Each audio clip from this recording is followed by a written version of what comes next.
All right, so what I have here is a top loader binder.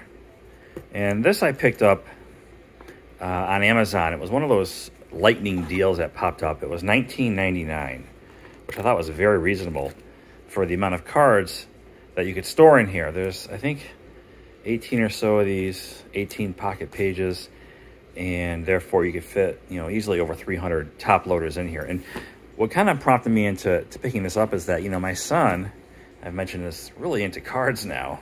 I don't know how long it's going to last, but he likes to look through this case quite a bit. And now this is not a top loader case. It's like a generic whatever case I picked up, and I cut out the foam to hold the top loaders. But, this foam is pretty soft. It's not like a molded foam insert. And so when you're picking cards up, you put them back down, they oftentimes will get snagged on it and create debris. And so I thought, well, let me maybe present these in a way that's easier to enjoy. He can just flip through and look at the cards that way. So what I'm going to do is I'm going to stop the video and I'm going to load this up with, I guess, as many I can fit in here, make it full capacity, and we'll see what that looks like. I have definitely more than 300 top loaders in this case, so I'll just put in what I can and we'll take a look at it. So I'll be back in a bit. All right, so here is the finished product. All the top loaders are at capacity inside this thing, and it's, it has some weight to it without a doubt. I mean, it's probably a good, I don't know, maybe 15 pounds or so, whatever that many top loaders would weigh. But let me zip this up. So, I can see this being practical for some people. I've had some observations that I'll share with you about it. So that's a lot of cards in there, right? So one of the things is, all right, you see this going on here. If this were a regular binder, probably not a good idea to have this sort of effect because, you could damage the cards. But I think that because these are in top loaders, it's not so much of a concern.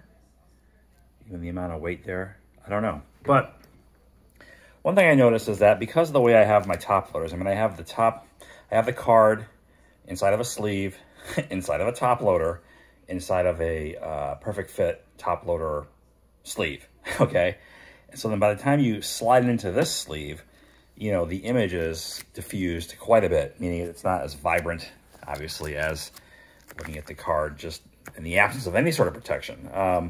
So it's sort of a diffused look, right? We can flip through this here and see, but it is kind of cool. And maybe not for everybody. I was willing to take a flyer on it for 20 bucks. And I had mentioned that if you look in here, you have a better idea what I was talking about. This is just, cards going in and out, and this stuff gets kicked up and it gets everywhere. So I like to move away from this case altogether because it's not even designed for top loaders. And there's plenty of options out there for just that if I want to go the case route. But anyway, we can take a look here and you can see you got 9 per page like a conventional binder.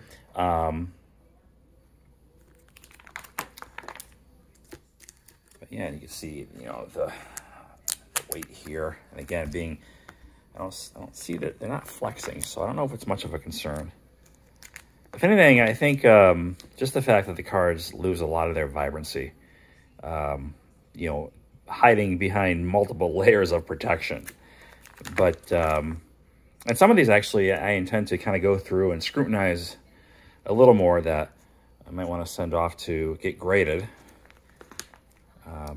Definitely some of the vintage stuff, I think, regardless of the grade. I got this stuff at start. It's kind of in chronological order, but even this Ted Williams, this is really off center. I'd still get that probably slab, the Roberto Clemente, the Banks, and whatnot, but not everything.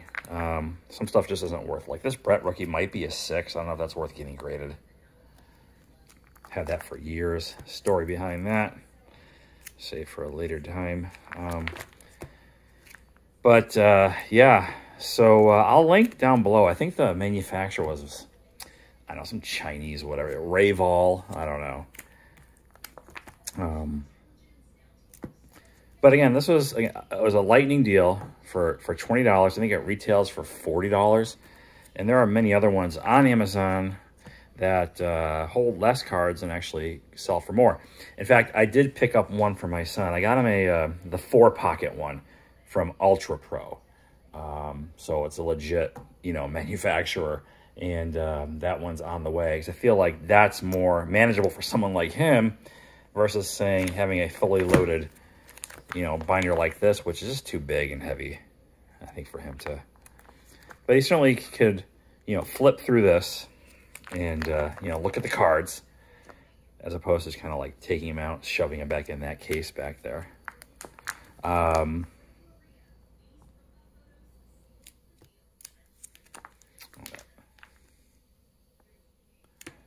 Yeah, a lot of these are the results of multiple junk wax era pack rips I did, you know, better part of 10 years ago, plus or minus, when you can get stuff like that for cheap. Yeah, so this is where it starts to get a little, I don't know, let me know what you think. I mean, this is a lot of cards in this binder. You see, as you get to the end, it starts to, so like these maze cards should all go, I think, to a grading company, PSA. And some of these leaf cards, I opened a Series 1 and Series 2 box. I might have actually even uploaded it here. I don't remember if I ripped it from the old archive and put it on this channel, but you can see when you have them all flipped, this is, I don't know how advisable this is. You see that there. Again, being in top loaders, is it much of an issue? I don't know. I don't think so. Some people might take issue with that. But anyway, I thought I would just throw this up. And yeah. I'll just close. If you go like this, there you go.